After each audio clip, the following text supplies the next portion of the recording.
Founder Space, Startup Supercharged. I'm Captain Hoff, CEO of Founder Space, the leading global startup accelerator. I'm also author of the award-winning books, Make Elephants Fly, Surviving a Startup, and The 5 Forces. We are always looking for startups that are pushing the limits, that are really pushing the boundaries of technology and business. Like what are they doing? Do they have something new and different? And we are not focused like just on blockchain or just on AI or just on biotech. We cover all sectors because we never know where the big breakthroughs will come. I mean, honestly, most of the big breakthroughs come from way out in left field. Like you never expected them. Like blockchain. Before blockchain, who would have expected blockchain? Nobody would have been able to predict that. So we've seen a lot of incubators and accelerators that get too narrow. Like they focus on just VR. And, VR is doing well, and then VR isn't doing well. And then the incubator ends up suffering because of that. So for us, we're always very excited about what we don't expect, what we don't see coming. And then when we see it in front of us, we're like, oh, that's what we should be investing in next. The major incentive was to take a lot of the knowledge that I had accumulated and get it out into the world. So my first book, Make Elephants Fly, is all about innovation. So I've worked with so many different types of startups, from early stage to much later stage, and even major corporations, like Qualcomm and Huawei and Intel and these big companies. And I've been through the innovation process, and all of them do it differently. So I wanted to take a book that was very practical, very hands-on with what is the process for innovation and how can you have a team, whether you're just doing a startup or you're in a major corporation, how can you get a team and turn them into innovators? What are the keys to doing it? And it's actually quite complex because a lot of companies, they might have one or two really innovative people kind of driving things, but they don't really build great innovation teams. And it's really hard for just a couple individuals to sustain that, right? It doesn't last. They have like a burst of innovation and then it goes away. You really need a process in place. After I finished that book really did well. Like it has done phenomenally well. I went on and I wrote Surviving a Startup. Now, surviving a startup is really all of my knowledge. I did 3 venture-funded startups, 2 bootstrap startups. I've been in the trenches. I know what it's like to raise capital. I know how tough it is, how crazy hard it can be, and then to grow and scale your business. So I just put all of that from my personal experience and from all the different entrepreneurs, all the roadblocks they're hitting, and tell them how to survive. And that book just got published by HarperCollins, so it's out there now. It's in Amazon. It's going into all the bookstores, everywhere, brand new. And following that, later this summer, my next book is coming out, and that is The 5 Forces. And The 5 Forces is like a passion project for me because what it is I took a look at all the major forces that are coming up in technology. And I went into the real research being done today in laboratories and companies and entrepreneurs are doing and extrapolated from that how this technology will impact our future. So I have a whole section in there on like, what is the future of AI? How will AI actually change our lives? Well, in the future, will we be delegating more and more of our decisions to these artificial intelligent algorithms that can actually make them better for us? And I'm not just talking like, will we ask the AI what movie we should watch next? Or will we ask the AI where we should eat? I'm talking major life decisions. Like if we're about to quit our job, will there be an AI out there where we can turn to that AI and say, what's the next best job I should go? Can you match me? Can you find that company for me? You know all the data, you have all the data, and you have been looking at how I perform in my work and analyzing what I do and my strengths and weaknesses. Can you make that perfect match? Or for dating, like, I don't want to go on Tinder or all the, OkCupid and like do all that work. I just want an AI to find me that perfect match that I'll be happy with.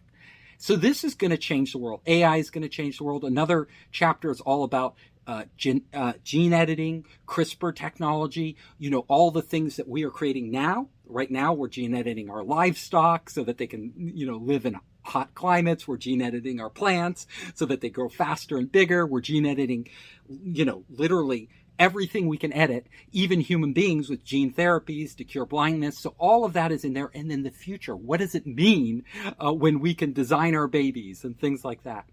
And then there's other sections in there on brain-computer implants, like what will happen when we actually connect our brains directly to the internet. Will that change everything? Will people like Elon Musk or Mark Zuckerberg, they be able to gather data from our brains? Will it give us superpowers? Will it be dangerous? And so I go on and on into space travel, nanotechnology, all the major technologies, and analyze where we're headed with society. I made plenty of mistakes. So I probably made every mistake possible. So in the early days, when I did my first venture funded company, I knew nothing.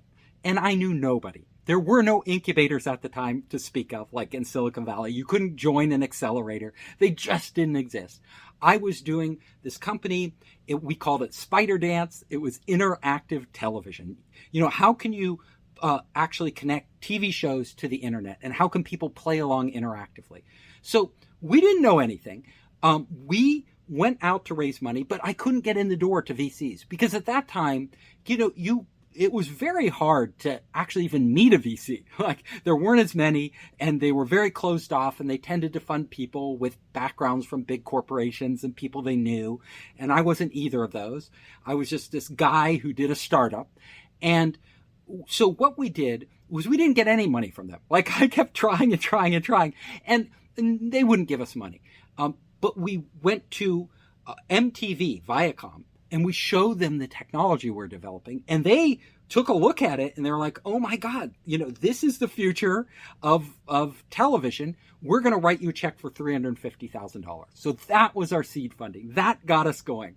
We hired a team, we developed it. And then I knew that $350K was a lot to us then, but it wasn't going to last that long. We needed to hire people, build out a whole server system. They didn't have AWS. We had to make it ourselves, buy all the hardware, co-locate it. So very expensive in that time. So I went out and just started hammering on doors. And I found this angel investor. The angel investor was super excited. But the problem was the angel investor was an angel investor who was committed. Like the angel investor couldn't get off the fence, couldn't decide whether to invest or not. And I made my first big mistake with that investor was not to just kick them off the fence. Like I let that investor hang around 9 months, 9 months with us. And literally, you know what? At the end of 9 months, the investor didn't invest. But during those 9 months, that investor wasted so much of my time asking for this spreadsheet, asking for that forecast, asking for a revision on the business plan, added no value, sucked up my time. I should have I learned the hard way that literally after 3 meetings, you go to anybody who's thinking of investing in your company and say, look, I've given you everything you've asked for, like literally everything. Are you going to invest? And if they hedge, if they say, well, I need this or that or just more time, you say, look, I'm not going to let you in the deal unless you commit. And if they won't commit, kick them out. Because literally after 3 meetings, your chance of getting funded just starts to decline. And the more meetings you have, the more it goes down exponentially. People are either going to commit or they won't. And they usually commit when they're afraid of losing the deal. So if you're not willing to kick them out and they're going to lose the deal, then they're just going to hang around and they won't give you an answer, a lot of them, So I say always kick them out, push for a no, go up, try to get them to say, I don't want to invest, because that's the best way. If you push for a no, sometimes you'll be surprised. You get a yes, and then you can close the deal. And if you get a no, that no was always going to come. It was going to come eventually. You just happened to get it earlier and save yourself a lot of wasted meeting. Then I made another mistake. We went out for, the angel investor never invested, but we went out for venture capital at the same time. We met these big shots in Los Angeles, Hollywood guys, Michael Milken. He was on the board, all these major guys. And they loved that we had this deal with Viacom and we were doing all this stuff. And they said, we will invest in you, So we're like, great. So we negotiate the whole contract, and we spent, we didn't have much money. I said $350K, so we had to beg a lawyer to work for us, and we owed the lawyer $60K, because of the legal work, all the back and forth on these contracts. It's a lot of, lawyers are expensive. So we get done with the whole contract. And we're like, okay, let's sign it. Give us the money. We really need the money. They turn to us and they say, we will give you the money after you launch. Like, we are concerned that this product won't go. And if it crashes during the MTV thing, we don't want to, lose our shirt. So we're going to wait till after launch. We were like, okay. I mean, we really thought we were done, but okay, we'll wait till after launch. So it was a couple months away, kept working like crazy, launched our product, turned out to be like a big success. Go back to that venture capitalist. Guess what they said? They turned to us and said, we were going to give you a 15 million pre-money valuation, which at the time was really high. Like, now it's kind of normal, but at that time it was high. But they had committed to that in writing, and then a $5 million investment, so 20 post. And we were like, great, but they said, no, we decided that we're going to give you half the 15 million pre-money valuation. Like, we're going to cut your valuation in half. And we were like, what are you talking about? We launched the product. It was successful. We met every criteria you said. You're going to cut it in half? They said, yeah, we won't do the deal otherwise. You know why they said that? Because they are vulture capitalists. They knew we were desperate. They knew we had spent every penny we had to launch that product. Literally, we had no money. We had employees to pay. We had overhead. We had this big server farm and all, we had to keep the show running or MTV would freak out. Like, things don't go off air. Like, when you put something on air, it has to run, and we couldn't pull the plug. But I looked at my partners and we looked at each other and we said, look, if these guys are going to screw us now, they're going to screw us even more later. Like, they're not nice. Like, they're not playing nice. So we're going to walk away. We're not going to take the valuation cut. We're walking. So we walked out that door, and I'll tell you, we were in hell because it was literally right before Christmas and all the venture capitalists were leaving. They were shutting, going on vacation. They weren't investing. Between Christmas and not even the New Year's, between Christmas and like the end of CES, which is mid-February, by the time they get back from that, that's when they sort of start re-engaging with startups. So there's like a month there that you're not going to get any funding. And it was the worst time ever. We were dying. Like, we were literally on the floor, in pain, in agony. Like, our company was dying. We had to beg our employees not to leave us, to keep working for free. We'll pay them later. We had to, keep that data center, going, and it was sucking all our money. We come back in the new year, and we were desperate, honestly desperate. But we didn't stop. Like, we had to get funded. So I went out and literally, I bumped into the president of Macromedia, which later became Adobe. And they were just launching Flash at the time. That was their big product, Flash. So they came to us and said, can you get your system to work with Flash? If so, we might invest. And I looked at him and said, absolutely. We will figure out how to get it to work with Flash. You don't have to say anything. So he said, great. But then he said, we can't invest unless you have a lead investor, like a lead. And this is what I hate. Like, there are so many people who come to you and say, when you're trying to raise money, they'll be like, look, we'll invest when you get somebody else to invest. Like, and you're like, what use are you? Like, you're no use. Like, but actually Macromedia was some use. So the president, he said, I will actually introduce you to several investors. And if they invest, I'll invest. So I thought, okay, I had nothing else. So I'll take this. So I go in. It brings me to Sand Hill Road, a major VC firm. We sit down across from the VC. I knew he came to the meeting himself, because he wanted to see the VC's reaction. And honestly, if the VC had said no, like if the VC was going to walk, he was going to walk. Like, that's what they do. Like, if the VC poked a bunch of holes in us, he's going to walk. So I knew this meeting was do or die. Either I was going to close the deal or we're going down the tubes. And so that put a lot of pressure on me. But the other thing I had is that you never show your hand, like in poker, to the other players.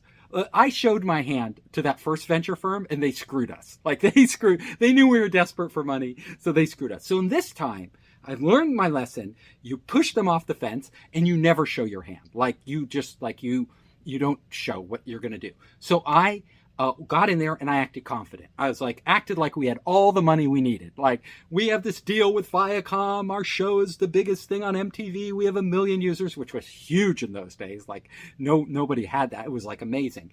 And I did my whole pitch. And at the end of the pitch, I think I got this deal. But you know what he does? He has a completely stone face. He just looks at me and he goes, "Excuse me." And he gets up and walks out of the room. And I was like, oh my God. And I look at the other guy who brought me there, and with his reputation on the line, and he looks at me. We don't know what's going on. And I was like, oh, he probably won't bring me to anybody else. Then that venture capitalist comes back and he literally lays a term sheet down in front of me. A term sheet. Like, he wants to sign on the first meeting. Like, that was nirvana. Usually you have to go through many, many meetings. So first meeting, it's like, why is he doing this term sheet? Like, what did I say? And then it clicked. It clicked in my brain. I suddenly figured out what it was. What got him to give me that term sheet was when I casually said that the guy from Macromedia, which is now Adobe, the president, was going to bring me to other venture firms, and he was the first. That one sentence, more than anything else I had said in that entire meeting, made him realize that if he lets me leave this room, I may not be coming back. Remember, fear and greed motivate people. Fear that they're going to lose the deal, and greed for wanting the deal, right? So I sold him on our vision, but I also implanted the seeds of fear that if he let me go, he wasn't going to do. So I had kicked him off the fence, right? I had made him make a decision, and he decided he was going to give me the term sheet right there. Now we were raising $5 million at the same valuation, 15 pre, that I had been rejected for. And he was going to give me not $5 million, but $7 million. He said, "I want to give you $7 million. And look, I would have been so happy to have $7 million. But again, I knew you have to be strategic and you can't show your hand. So what I knew was more than the amount of money I needed this deal to close yesterday because we were totally running on fumes. So I turned to him and said, "We don't need $7 million. Like, I'm really confident. We don't want $7 million. We only asked for $5 million. But I will tell you what. We will take $6 million if, on one condition, you can close this deal in the next 2 weeks and get the money in our bank." And you know what he said? "We'll do it. We'll do it." Boom! He did it. We had the money in our bank. A couple weeks later, we were back in action, and it was glorious. After a lot of pain and suffering, remember that, we took that money, we ran, we became the #1 provider of interactive television to all of Hollywood. Like, we signed up NBC, History Channel, Game Show Network, MTV was already our client, Turner Broadcasting, Warner Brothers, they were all on our platform. Like, we were rocking. A public company came to us, said they want to buy us out for a huge amount of money, make us all very rich, our first venture-funded startup. And you know what happened? Our venture capitalists said no. They said we are a rocket ship and they don't want to sell at this price. All of our gut instinct was to sell because, it was our first company. We wanted to get money. We didn't really know what we were doing, but we trusted our VC because the VCs have done this before and we haven't. So we kept riding. Literally 6 months later, the dot-com bubble burst. Everything, like a house of cards, came crashing down. Like, all of our clients, literally every one of our clients, turned to us and said, "We're no longer going to pay you for this interactive TV stuff," which was for us, more promotional than, revenue generating, because there wasn't really any money from online ads or, all that was in its very nascent stages. You have to remember, like, this was a .com thing. Google wasn't making money. Nobody was making money.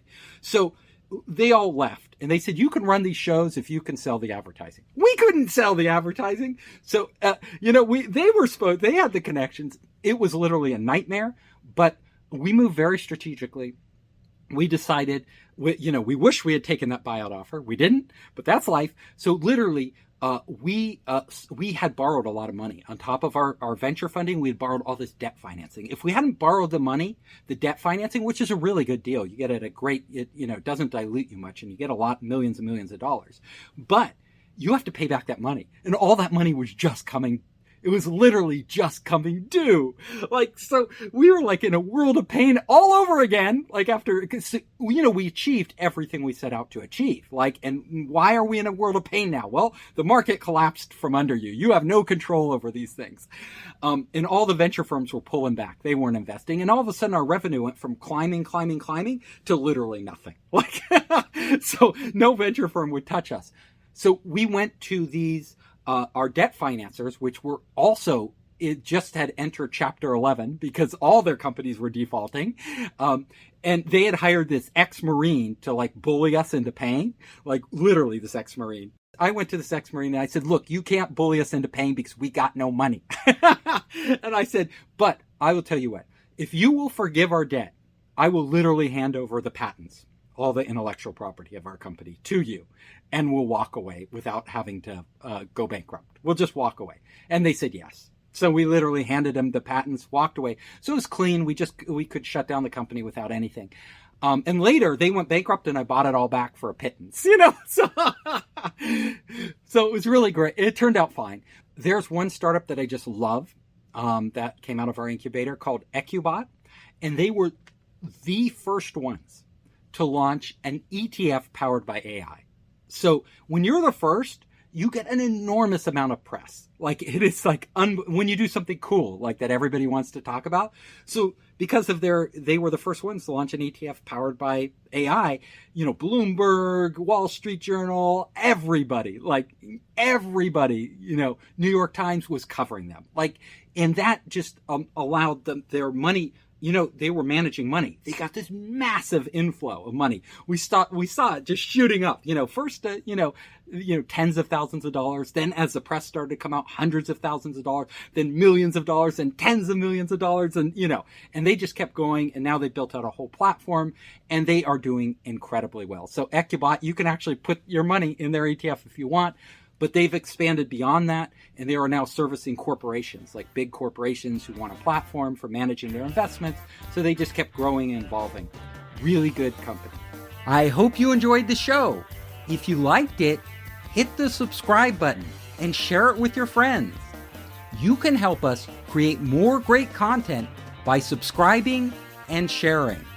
Also, if you want to access our online startup program, our investor network, and our entrepreneur resources, just come to founderspace.com.